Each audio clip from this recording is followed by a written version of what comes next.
Hi YouTube Telugu subscribers అందరికి చిన్న విన్నపం. సబ్స్క్రైబ్ చేసేటప్పుడే ఈ బెల్ బటన్ ను ప్రెస్ చేసి యాక్టివేట్ చేసుకోండి. అప్పుడే మేము అప్లోడ్ చేసే లేటెస్ట్ వీడియో అప్డేట్స్ మీకు అందుతాయి. ఆల్రెడీ సబ్స్క్రైబ్ చేసుకున్న వాళ్ళు కూడా దయచేసి ఈ గంట సింబల్ ను నొక్కి యాక్టివేట్ చేసుకోండి.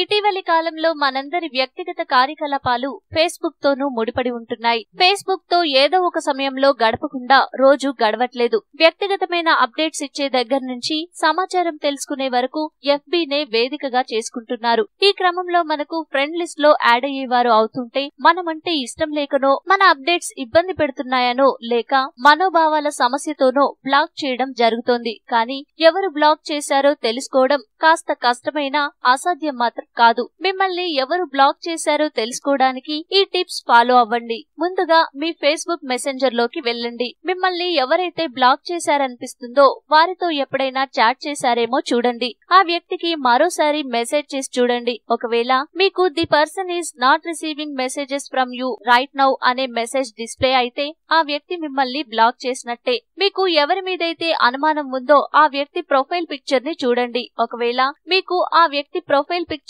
కనిపించకపోతే ఆ వ్యక్తి మిమ్మల్ని బ్లాక్ చేసినట్టే. సాధారణంగా ఫేస్బుక్ లో వ్యక్తి పేరుపై హైపర్ లింక్ ఉంటుంది. అంటే ఆ వ్యక్తి పేరుపై క్లిక్ చేస్తే డైరెక్ట్ గా అతని అకౌంట్ కి వెళ్తుంది. కానీ ఆ వ్యక్తి పేరుపై హైపర్ లింక్ లేకపోతే ఆ వ్యక్తి మిమ్మల్ని బ్లాక్ చేసినట్టే.